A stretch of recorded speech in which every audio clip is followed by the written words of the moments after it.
قرآن مجید میں فرمایا ایک ہوتا ہے مسلمان، ایک ہوتا ہے مومن، دونوں میں بڑا فرق ہے۔ دیکھیے مسلمان تو ہم ہو گئے وراثت کے طور پر، ہمارے ماں باپ مسلمان تھے، ہم بھی مسلمان، تو مومن تو ایسے وراثت میں نہیں بنتا آدمی۔ قالت الاعراب آمنا قل لم تؤمنوا ولكن قولوا اسلمنا، سورہ حجرات کی آیت نمبر 14۔ اے نبی یہ بدو جو ہیں یہ دعویٰ کر رہے ہیں کہ ہم ایمان لے آئے، آپ ان سے کہہ دیجیے تم ایمان ہرگز نہیں لائے ہو، ولكن قولوا اسلمنا، یوں کہو کہ ہم اسلام لے آئے ہیں۔ ولما يدخل الايمان في قلوبكم، ابھی تک ایمان تمہارے دلوں میں داخل نہیں ہوا۔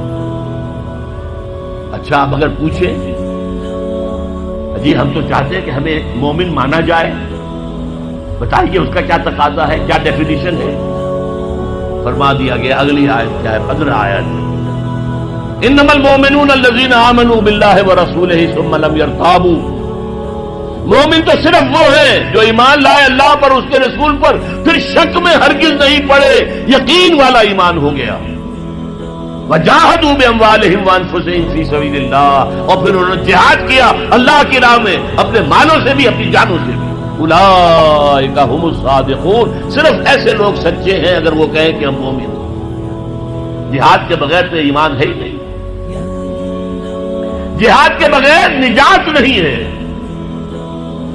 آپ نظام باطل کے تحت زندگی گزار رہے ہیں، اس کے خلاف جہاد کیجئے، جدوجہد کیجئے، جہاد کے معنی جدوجہد، اس نظام کو بدلنے کی، اسے جڑ سے اکھیڑنے کی۔ چنانچہ سورہ صف میں فرمایا گیا یا ایھا الذین آمنوا، اے اہل ایمان، ایمان کے دعوے داروں، هل ادلکم علی تجارۃ تنجیکم من عذاب علیم، کیا میں تمہاری رہنمائی کروں اس تجارت کی طرف جو تمہیں دردناک عذاب سے چھٹکارا دلا دے؟ نوٹ کیجئے سوال کیا ہے، اگر جہنم سے بچنا چاہتے ہو تو ایک تجارت کرنی ہوگی۔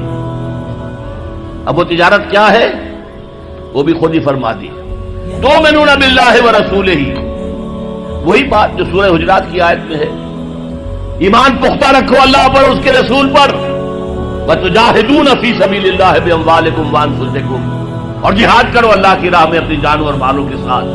ذالکم خیر لکم ان کنتم تعلمون، یہی تمہارے حق میں بہتر ہے اگر تم علم رکھتے ہو۔